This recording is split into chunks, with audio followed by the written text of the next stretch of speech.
tudo bem? Estou gravando esse vídeo diretamente da nossa nova sala de transmissão de aulas, cursos e palestras online, para agradecer a todos que responderam à nossa pesquisa de interesse. Foram as suas respostas, sugestões e críticas que nos ajudaram a não apenas revisar, mas fazer uma verdadeira revolução na forma de levar o conteúdo inovador, pioneiro e exclusivo em hotelaria hospitalar até você. Uma das primeiras ações que nós fizemos com base nas suas respostas foi a programação científica dos nossos próximos eventos. Como vocês podem ver, nós estamos repetindo o tema central, hotelaria hospitalar, humanização e qualidade, mas nós escolhemos especificamente os temas de maior interesse do público. Outra questão que nós atendemos foi a necessidade das pessoas pelo conteúdo gravado para ser acessado a qualquer hora. E por isso nós criamos o nosso Clube VIP. Mas para explicar para vocês melhor como tudo isso funciona, eu vou contar com a ajuda da Aninha. Vocês já conhecem a Aninha? Vamos lá, eu vou mostrar ela para vocês.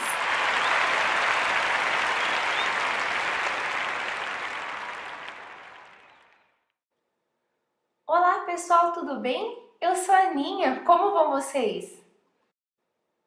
Eu vou ensinar para vocês como se inscrever para os cursos e palestras online desse semestre.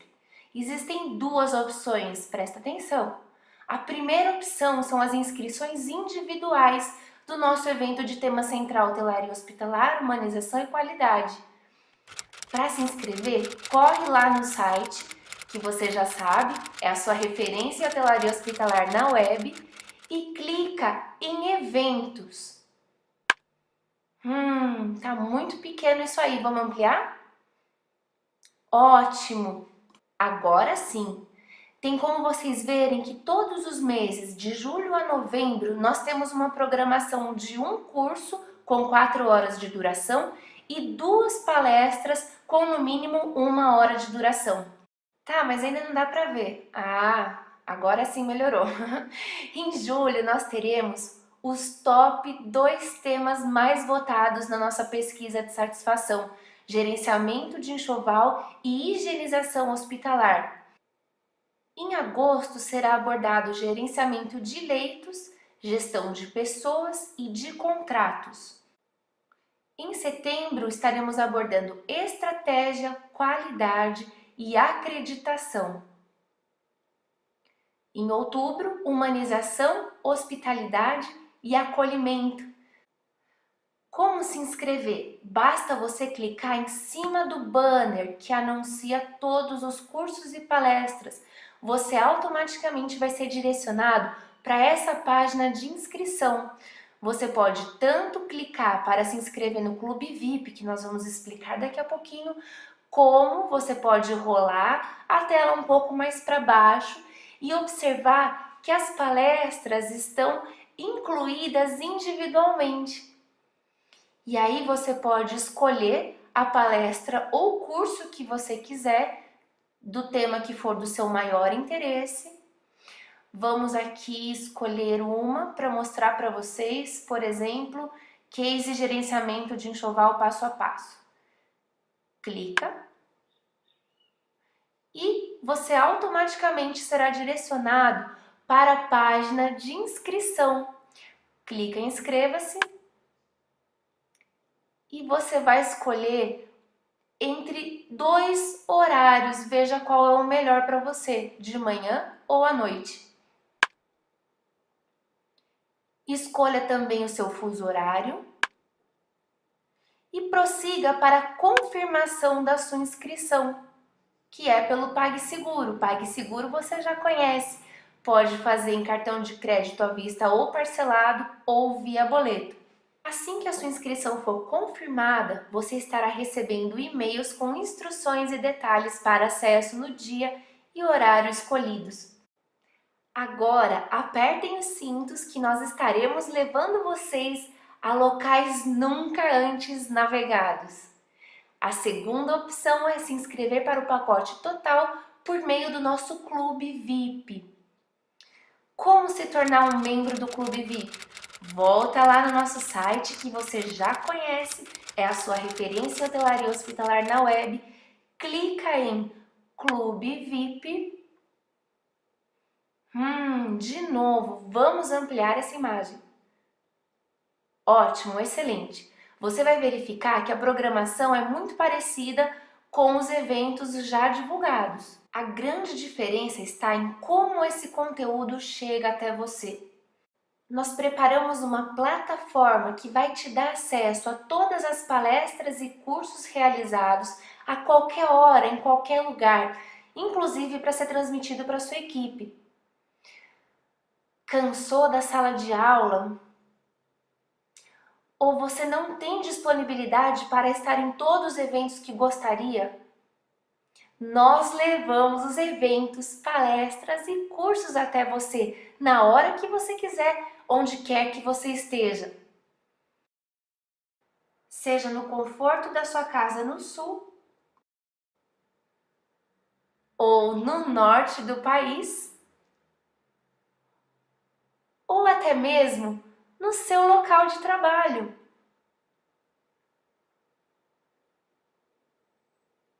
Não importa de qual país você esteja nos assistindo. O nosso Clube VIP é uma área de treinamento exclusiva para profissionais 5 estrelas. Se você é uma pessoa jurídica, basta nos enviar os dados cadastrais e a confirmação é muito simples. Vocês já serão membros do Clube VIP. Para profissionais e estudantes, primeiro clique no banner e no link. Depois, confirme pelo PagSeguro. E por último, você vai receber um e-mail com passo a passo para acesso. Mas está muito caro, Ana. Tudo bem se depois de um dia cheio de trabalho você ainda tem coragem para enfrentar a sala de aula e muito mais trabalho, além de estágio e outras obrigações. Além disso, você tem o custo de transporte, estacionamento e ainda, se não tiver, é por ônibus mesmo e todo o estresse da condução. Fora aquele dia que te deu uma dor de barriga e você perdeu a aula e não tem mais como assistir. O nosso Clube VIP vai muito além de comodidade. Você terá acesso a conteúdos práticos, ações e ideias inovadoras para aprender e aplicar na sua realidade no seu dia a dia. Você terá acesso a materiais complementares exclusivos, um fórum de discussão para troca de experiência entre os membros, direito a certificado, privilégios de associado, tendo descontos e benefícios para os nossos próximos eventos, além de acesso a conteúdos exclusivos e inéditos, fora bônus. Tudo isso com acesso livre durante 7 meses.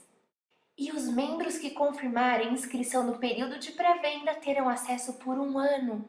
Se ainda assim você está achando caro, você deve ter esquecido de fazer uma conta muito simples. O valor de inscrição corresponde a praticamente o mesmo do que 2 pizzas ao mês durante 1 ano, ou aproximadamente um cafezinho expresso todos os dias.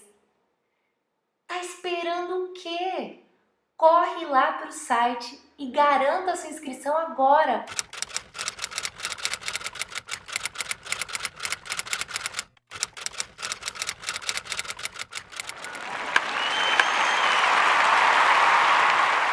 Muito obrigada, Aninha, pela explicação. Assim fica muito mais fácil, não é? Espero que vocês tenham gostado de todas as novidades. Mantenham-se conectados, porque nós estaremos trazendo mais informações, mais conteúdo e acatando, à medida do possível, todas as sugestões que nós recebemos. Mas eu agradeço desde já a todos que têm nos prestigiado, desde 2013 que nós começamos a realizar os nossos eventos online e têm acompanhado a nossa trajetória, o nosso conteúdo por meio do site. E claro que eu agradeço por vocês tornarem o hotelariahospitalar.com o site mais acolhedor da área de saúde. Espero encontrá-los pessoalmente em breve. Um grande abraço!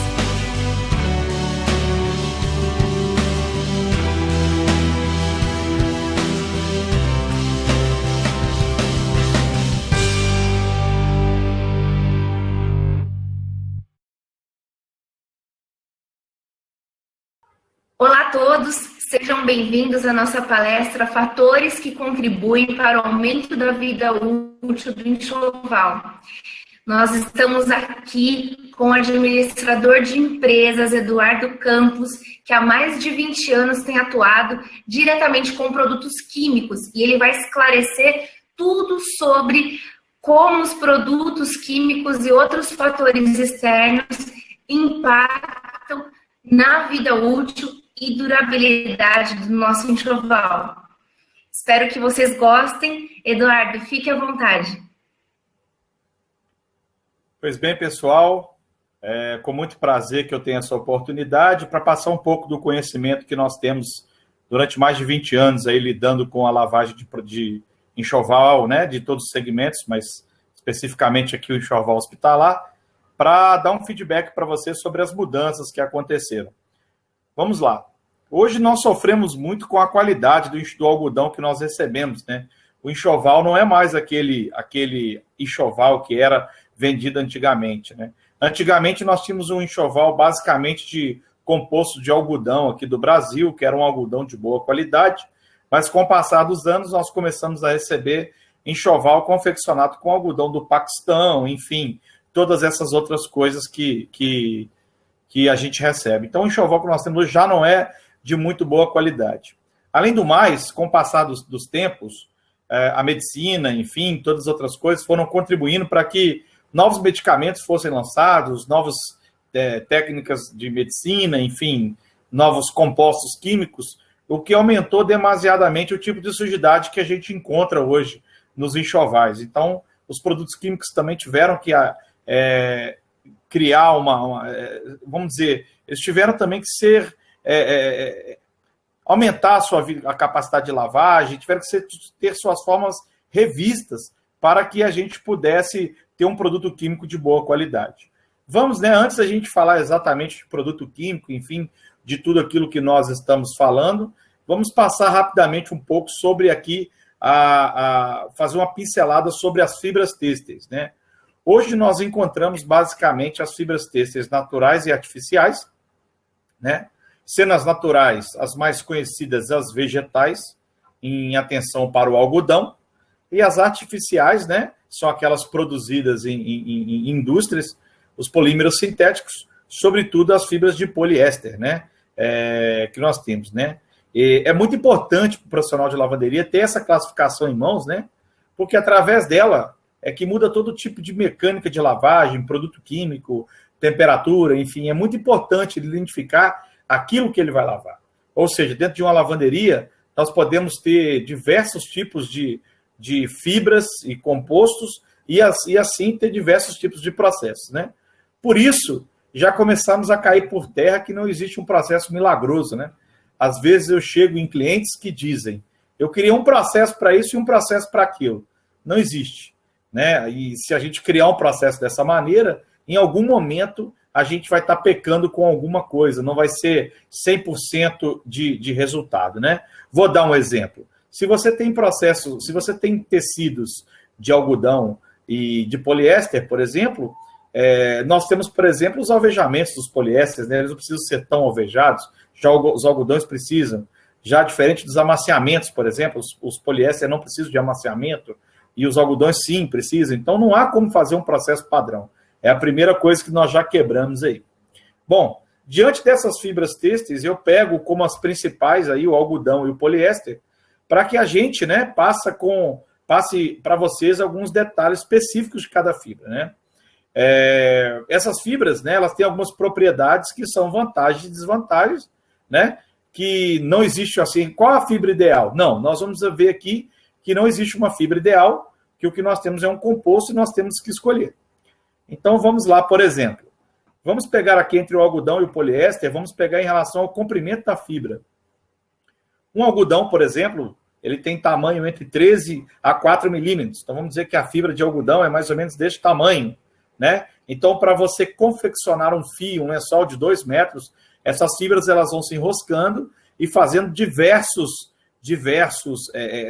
emendas, pequenas emendas, né, até que confeccione aquele fio do tamanho que a gente quer, né? Enquanto que o poliéster ele pode ser confeccionado do tamanho que eu quiser. Por ser uma fibra sintética, eu dou o comprimento na fibra o tamanho que eu quiser, né? É por isso, por exemplo, que os tecidos de algodão, com o tempo, eles começam a formar peeling, né? Que é exatamente onde essas emendas elas se desenroscam e vai fazendo aquelas bolinhas, né, que nós conhecemos, que o nome técnico disso é peeling.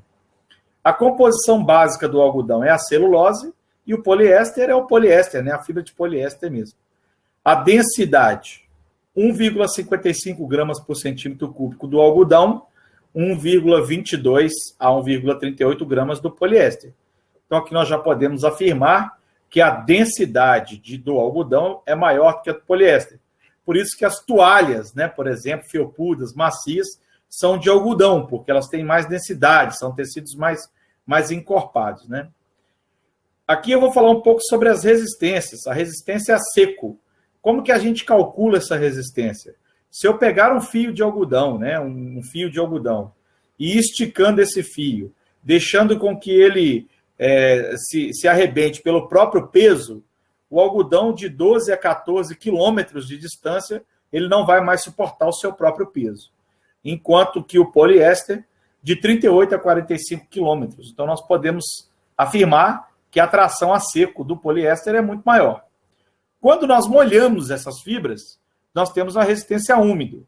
O algodão, ele praticamente dobra, ele vai de 25 a 29 quilômetros, enquanto o poliéster não se altera, tendo em vista que o poliéster, por ser uma fibra sintética, uma fibra plástica, ele não vai absorver líquidos, então ele não vai alterar a sua resistência a úmido. Já o algodão, como ele retém os líquidos, ele vai conseguir alterar a sua resistência.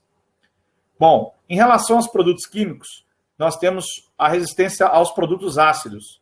O algodão ele é levemente resistente, né? Por isso que a gente sempre dá aquela dica, cuidado com os tiras ferrugens, né? Aqueles produtos que são ácidos, por exemplo, que se ficarem um bom tempo nas fibras de algodão, que são ácidos, ele acaba trazendo danos. Enquanto que a fibra de poliéster, ela é muito resistente, né? Ela é uma fibra resistente por ser exatamente de característica plástica. Resistência aos álcalis, que normalmente aqui nos álcalis é onde está a maioria dos detergentes. O algodão já é detergente, enquanto o poliéster é muito resistente a essa questão da resistência aos álcalis.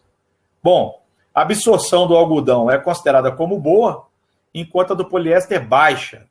Por isso que quando você compra aquela toalha que é vendida na beira da estrada, por exemplo, que tem basicamente poliéster, muita tinta, por exemplo, quando você vai secar em casa, você não consegue secar, né? Você fica só espalhando o líquido de um lado para o outro, porque, na verdade, o poliéster não tem nenhuma absorção, a absorção é muito baixa.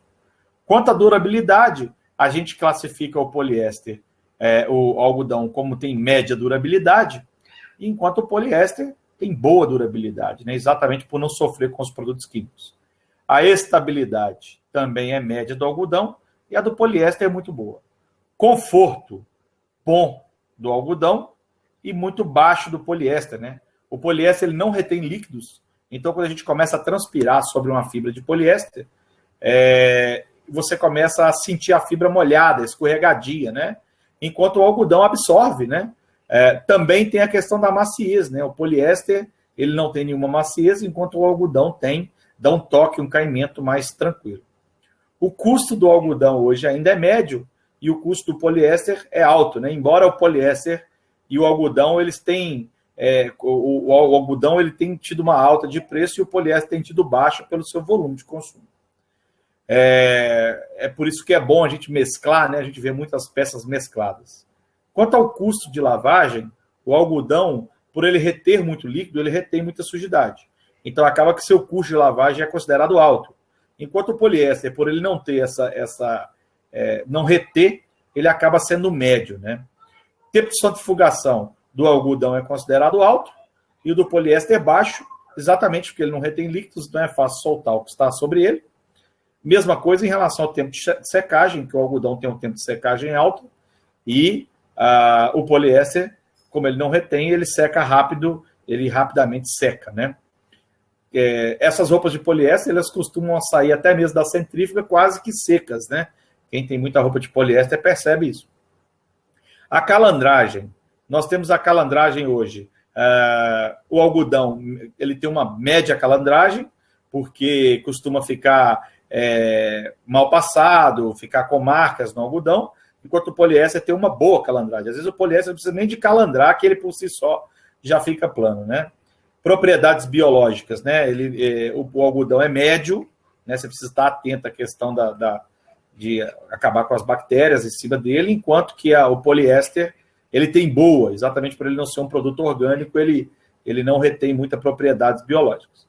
Propriedade térmica do algodão é média e a propriedade térmica do poliéster ela é boa, né? Ele não precisa de altas temperaturas para fazer a lavação.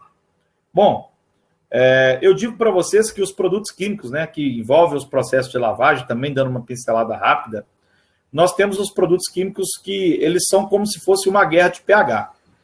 Então, vamos dizer assim, nós quando fazemos um bolo na nossa casa, tem a ordem certa de nós colocarmos os nutrientes na vasilha. Então, coloca o ovo, coloca a farinha, coloca o leite, por último, coloca o fermento e aquilo que você vai temperar o bolo, seja chocolate, outra coisa, tem a ordem certa, né? Você nunca começa um bolo colocando diretamente o chocolate, senão o bolo não dá certo, né? E nem coloca, vamos dizer, o ovo primeiro e depois o leite. Não, você tem a ordem certa para fazer. Assim também funcionam os processos de lavagem. As etapas, elas precisam passar por algumas, elas precisam ter o máximo de pH para que elas funcionem adequadamente. Então, vamos lá.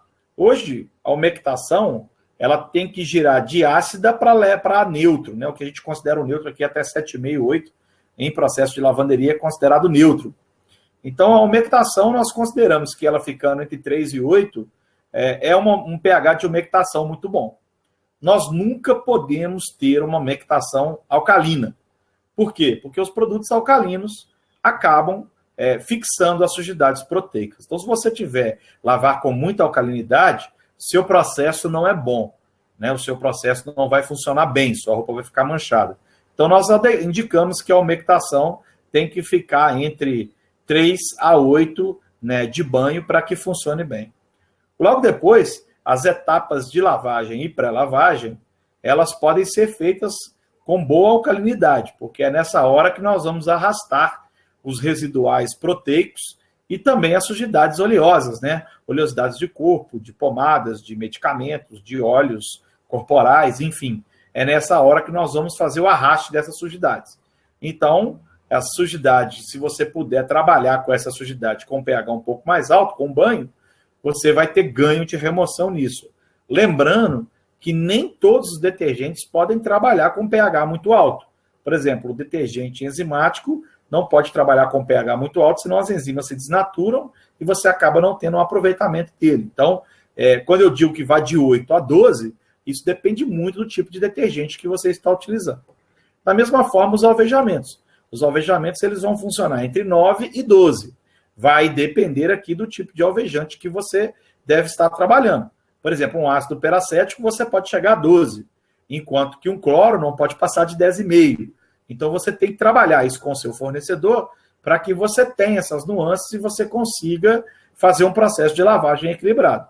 E, óbvio, a neutralização, que é o encerramento do processo químico, você tem que deixar sempre no pH da pele, porque essa roupa, depois de neutralizada, é a roupa que o paciente vai ter contato direto com ela. Então, se você deixar o pH muito alcalino ou muito ácido, você vai ter demandas de incidência de produto químico na pele, porque o paciente deita na roupa, começa a transpirar e o resíduo de produtos químicos ou ácidos ou alcalinos começa a danificar a pele do paciente. Então, essa é uma pincelada rápida dos problemas que nós temos. Apenas para ilustração, hoje os produtos de lavagem, por exemplo, os umectantes neutros têm pH em torno de 7, os umectantes ácidos têm pH em torno de 4, os detergentes enzimáticos são neutros, 7,5, os detergentes neutros também são 7,5, os detergentes alcalinos 12,5, os ativadores alcalinos 13,5, os hipocloritos de sódio 9, ácidos peracéticos 3, neutralizantes 3 e os amaciantes têm pH em torno de 5. Por que eu digo isso? É que você tem que pegar esses ingredientes, né, e fazer o seu bolo. Ou seja, às vezes nós temos um problema e nós acabamos aumentando determinado produto ou abaixando o outro para que tenha uma qualidade de lavagem, e acaba que isso muitas vezes danifica o enxoval do nosso cliente. Mas o ponto mais essencial que eu acho da lavagem, o mais crucial para a durabilidade do enxoval, é óbvio que os detergentes também acabam atacando, existe uma diferença muito grande entre detergentes enzimáticos e detergentes alcalinos, mas nada se compara ao desgaste dos produtos de alvejamento e desinfecção.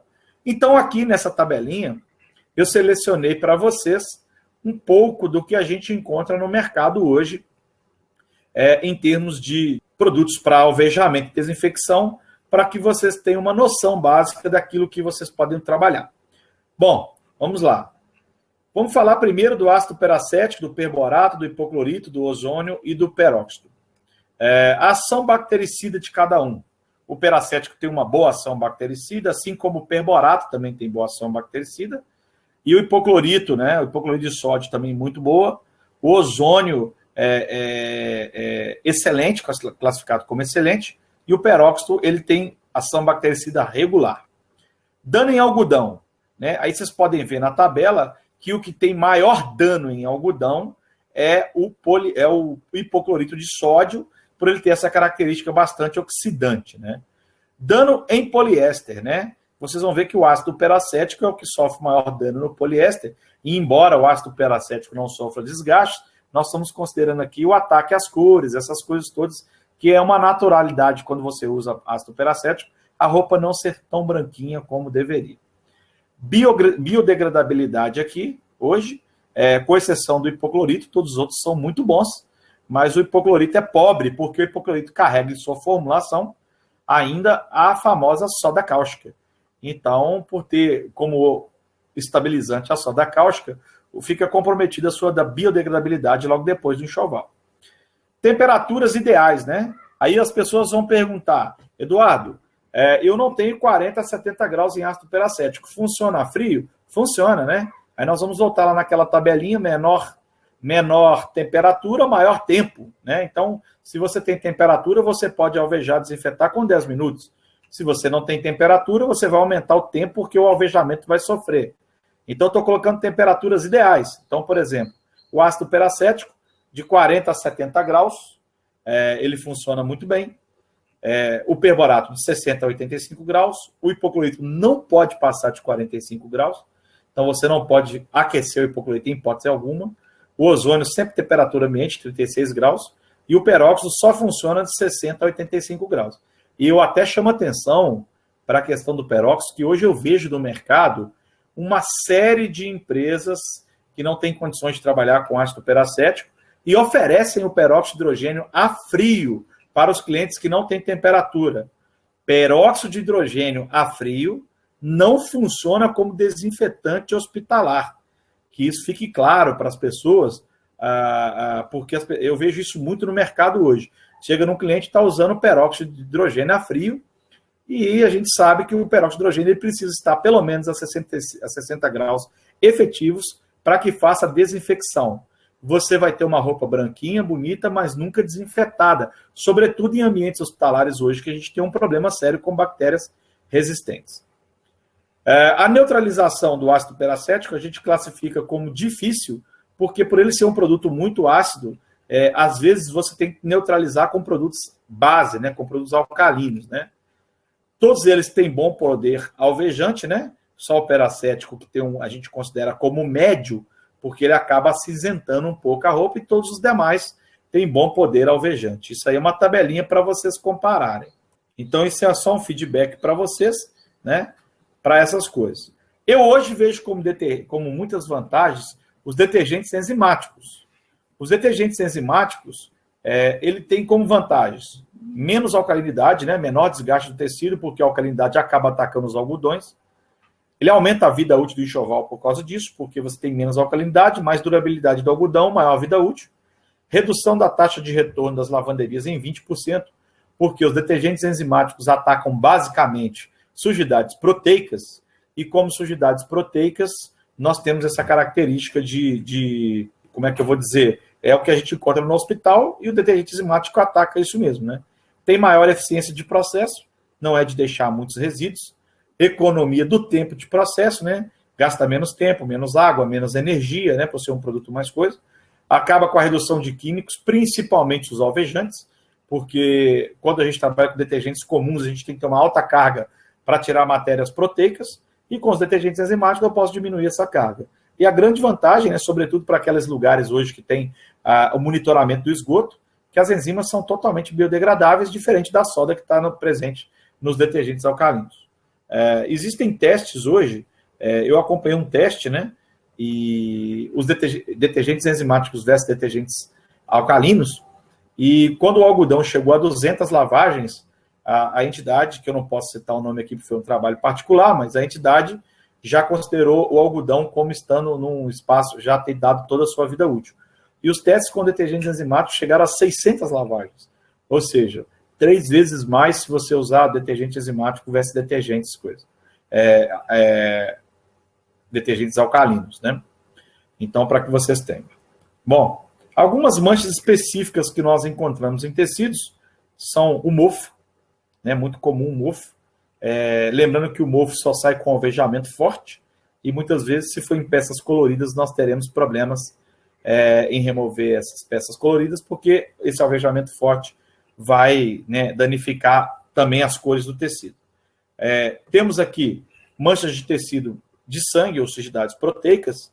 Essas manchas de sangue ou sujidades proteicas são facilmente removidas com detergentes, principalmente se eles forem enzimáticos, porque as enzimas estão aí para atacar exatamente o sangue, e também com detergentes alcalinos também saem, podemos classificar, e com alvejamento, né? O alvejamento também tira esses que a gente chama de mapa de sangue, né? Um alvejamento bem feito.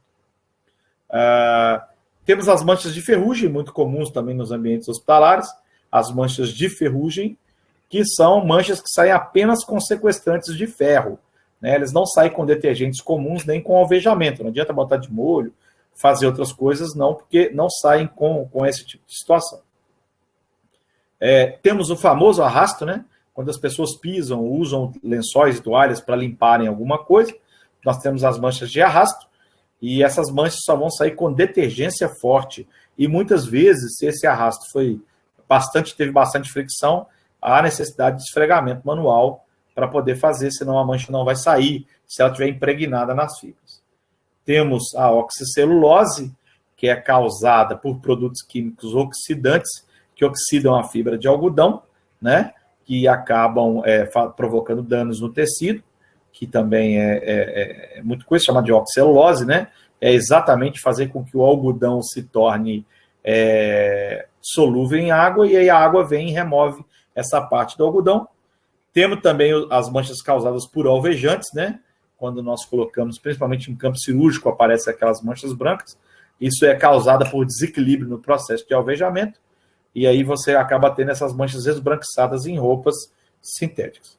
Pois bem, isso, como eu disse, foi só uma pincelada rápida, e vamos logo partir lá para as perguntas e respostas, que é o objetivo de vocês. Meu nome é Eduardo, sou diretor comercial da Home Clean, e aquilo que vocês precisarem, está aí meus dados, para que vocês possam fazer em contrato, até mesmo por e-mail, ou qualquer outras coisas, e eu possa auxiliá-los. Parabéns, Eduardo. Muito esclarecedora a sua palestra. E eu anotei algumas perguntas. Claro que a gente aguarda as perguntas do público para fazer um bate-papo com você novamente em uma outra oportunidade. Quando eu vou fazer a escolha pelo enxoval que eu vou comprar, imaginando que eu seja um hospital que quer aproveitar o máximo dos recursos com o menor investimento possível, ou seja, ter uma durabilidade maior possível do enxoval com baixo investimento, o que eu devo investir? Mais na questão do tecido ou na questão dos produtos, ou uma combinação desses dois? O que você orienta? Olha, é um conjunto de tudo isso. Não há como você falar em durabilidade de enxoval sem falar na qualidade do próprio enxoval e também na qualidade daquilo que você vai colocar para se lavar. Mas, por exemplo, se você vai comprar um enxoval visando apenas o conforto, nós vamos colocar o enxoval 100% algodão. Mas temos que levar em consideração que a durabilidade desse enxoval vai ser pequena e o custo pode ser muito alto, né? Se você vai priorizar só a durabilidade, nós vamos colocar um enxoval de poliéster, Então, você vai ter o enxoval que é muito durável, mas é pouco confortável. Então, não dá para ser nenhuma coisa nem outra. Então, eu recomendo muito essas misturas que estamos fazendo hoje em dia. No sentido de misturar poliéster com algodão numa proporção máxima de 50/50. Nós não podemos, vamos dizer assim, o poliéster nunca pode ultrapassar 50%. Então, aqueles lençóis 66% algodão, 66% poliéster, 33% algodão, não serve. Então, o máximo a proporção tem que ser 50% de poliéster, né? E aí, daí para baixo. Se você puder reduzir isso, é ótimo. Então, essa é a minha indicação. Mas nunca deixando de escolher bem o seu produto de químico que vai submeter à lavagem disso. Nunca. Porque o produto químico vai interferir diretamente nessa proporção. Quando um gestor de hotelaria avalia uma lavanderia terceirizada, quais são os pontos fundamentais que ele deve avaliar e observar no sentido da durabilidade, no ponto de vista da durabilidade? Claro que nós sabemos, como você muito bem pontuou, que a segurança na questão do processo de lavagem e de descontaminação de todos os tecidos, isso é imprescindível. Observando a questão da durabilidade, sem excluir essa questão da segurança, quais são os pontos fundamentais que esse gestor deve observar quando contrata uma lavanderia terceirizada?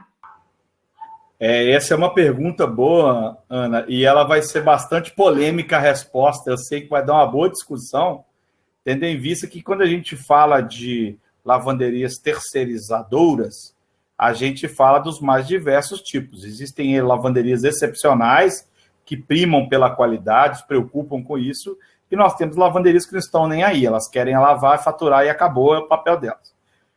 Mas eu acho que o principal que a gente tem que fazer com a escolha da nossa lavanderia terceirizadora é visitar e conhecer essa lavanderia como se fosse nossa. É o principal momento. Mas visitar do tipo, qual produto ela utiliza? Existem lavanderias hoje que lavam apenas com matéria-prima, não há controle disso, a qualidade não vai, enfim, todas essas situações, porque eu digo muito isso, na hora de terceirizar, e eu tenho muitos clientes que são lavanderias terceirizadoras, como tenho hospitais próprios, digo para todos, quando você vai terceirizar, conheça quem vai terceirizar. Porque o hospital pega R$200 mil de enxoval, coloca na mão de uma lavanderia terceirizadora, que ele não acompanha, a reposição de enxoval fica mais cara que o preço da lavagem. Então, esses pontos que eu costumo sempre falar com os clientes. Verifique a qualidade do produto que ele utiliza, verifique se ele utiliza produtos ou matéria-prima, se ele utiliza matéria-prima, se ele tem um controle sobre a chegada dessa matéria-prima, ou se é meramente custo mais barato, se não existe controle, né? Porque você encontra matéria-prima, assim como produto de todas as qualidades. Verificar as condições dos equipamentos do meu cliente, do meu terceirizador, se os equipamentos dele me atendem, né? Verificar se as rotinas de trabalho dele me atendem, porque às vezes ele tem poucos funcionários, é aquela correria, arrasta carrinho para lá, arrasta carrinho para cá, arrasta lençol para lá, arrasta lençol, você não vai ter qualidade, vai ter preço de lavagem não, enfim. Eu digo que quando você vai escolher uma lavanderia terceirizadora, você tem que escolher uma lavanderia como se fosse sua e ver se aquilo se adequa, né? Senão você começa a ter um prejuízo muito alto. Economiza na lavagem, porque é a mais barata, mas a reposição vai para o espaço, né? Exato. E falando nisso, Eduardo, como que eu consigo identificar quais são os danos no meu enxoval que tem a procedência, que são danos causados pela lavanderia? Algum tipo específico? Você comentou as questões de oxiscelulose e problemas decorrentes do alvejamento. Tem alguma coisa específica que eu consigo identificar em questão não só de manchas, mas de rasgos, ou que são característicos e apontam para falhas no processo da lavanderia? Olha, eu vou dizer para você o seguinte. A primeira questão, vamos falar sobre manchas no enxoval. Eu costumo falar o seguinte, manchas de remédio, a lavanderia não coloca na roupa, né?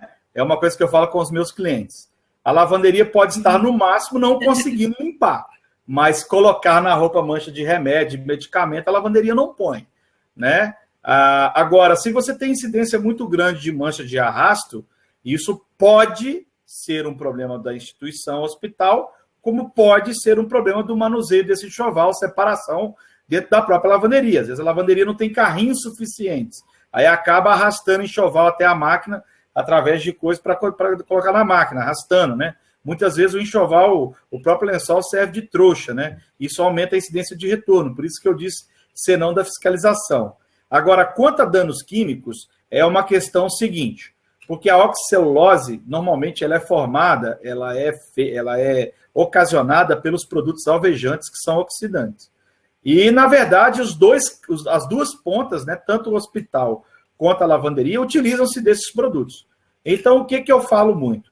Se o seu cliente tem lavagens automatizadas, por exemplo, se o seu fornecedor, se a sua lavanderia tem lavagens automatizadas, que o produto entra na máquina diluído em água, por exemplo, você tem baixa incidência de mancha oxicelulose causadas pela lavanderia. E aí você vai ter muitas causadas pelo próprio hospital, né? Você não vai ter muitos causados. Enfim, é aquele trabalho mesmo de observar o que está acontecendo, porque as manchas de oxicelulose, elas podem ser causadas pela lavanderia ou pelo coisa. Agora, se a sua lavanderia é daquela que ainda dosa produtos manuais, enfim, sem diluição prévia em água, essas coisas, aí está fadado que essas manchas podem ser. Agora, esse tipo de visita, esse tipo de problema, esse tipo de dano, você só consegue identificar visitando sua lavanderia, porque esse problema pode vir das duas pontas. Exato. E eu acho que é importante reforçar que muitos problemas são evitados quando a gente faz essa visita e tem uma relação de transparência com o nosso prestador. Mas eu não gosto muito das visitas que são pré-agendadas, não. Eu acho que o responsável pela lavanderia, ele tem que ir na lavanderia de surpresa. Chegar lá, já que sua roupa vai todos os dias, acho que você está livre para poder ir lá todos os dias. Porque eu vejo muito preparo da lavanderia para receber o cliente. E, às vezes, o que você vê não condiz com a realidade. E você fica na dúvida se aquilo que acontece dentro do seu hospital é culpa sua ou da lavanderia, em virtude que, quando você chega lá, está tudo certinho. Então, sempre eu falo isso. Faça um contrato onde você possa ter acesso à lavanderia, pelo menos na hora que você quiser, sem que você tenha que avisar. Aí você vai chegar lá e ver sua roupa dentro dessas condições. E também serve para os clientes que têm lavanderias próprias também, né, que essa má utilização ela acaba refletindo na lavanderia. Infelizmente, Ana, tudo acontece dentro da lavanderia. A mancha se revela dentro da lavanderia, mesmo que não foi causada pela lavanderia. A oxicelulose, mesmo causada por setores de enfermagem, higienização, enfim, autoclave, todos esses setores, ela vai aparecer lá dentro da lavanderia, mas muitas vezes não foi causada pela lavanderia. Que antes de transferir essa responsabilidade, chequem todos os setores, né? Porque isso pode estar vindo causado de vários setores, de várias situações possíveis. Então fica essa deixa. Tenha um bom fornecedor de enxoval, né? Tenha um bom fornecedor de produto químico, uma pessoa que de fato entenda de produto químico e não, né, que saiba aquilo que oferece. Eu privo muito isso por isso aqui na Home Clinic, os meus técnicos saibam ensinar e não repetir, é muito importante para nós, e que tenha uma parceria com o seu cliente de tamanha transparência que você possa ter acesso às dependências dele para que isso aconteça. Então, acho que isso é fundamental para uma parceria de sucesso para que você tenha. Se você tem isso, aí você tem 90% do jogo ganho. Existe uma leitora do nosso site, participante assídua dos nossos eventos, que ela tem um problema recorrente com mancha de azul de metileno. Sim. O que você orienta nesse caso? Seria uma mudança no processo interno, algum tipo de prevenção? Ou no sentido de produto químico, remoção de mancha, existe uma forma de remover essa mancha? Existe, a gente tem alguns clientes que fazem isso. A gente não pode esquecer que o azul de metileno é um corante, né? Normalmente ele é utilizado nas etapas hospitalares onde você quer marcar alguma coisa. Para isso que tem o azul, que ele é um corante. E todo corante sai com alvejamento eficiente. E alvejamento eficiente não significa excesso de produto químico, né? Significa aquela tabelinha lá atrás, onde o alvejamento tem que estar no pH ideal, no banho ideal, enfim, aquelas formas. Mas se ela tem um problema recorrente com azul de metileno, ela tem que criar um processo com alvejamento eficiente e essas manchas vão sair no próprio processo. Com certeza. Eduardo, novamente, muito obrigada por transmitir seus conhecimentos, sua experiência. Se tem alguma dúvida que não foi esclarecida nem durante a palestra, esse bate-papo, você pode nos enviar ou enviar diretamente para o e-mail do Eduardo e nós estaremos sempre à disposição. Então, vejo vocês nos nossos próximos eventos. Um grande abraço, muito obrigada. E muito obrigada por tornar a hotelariahospitalar.com o site mais acolhedor da área de saúde.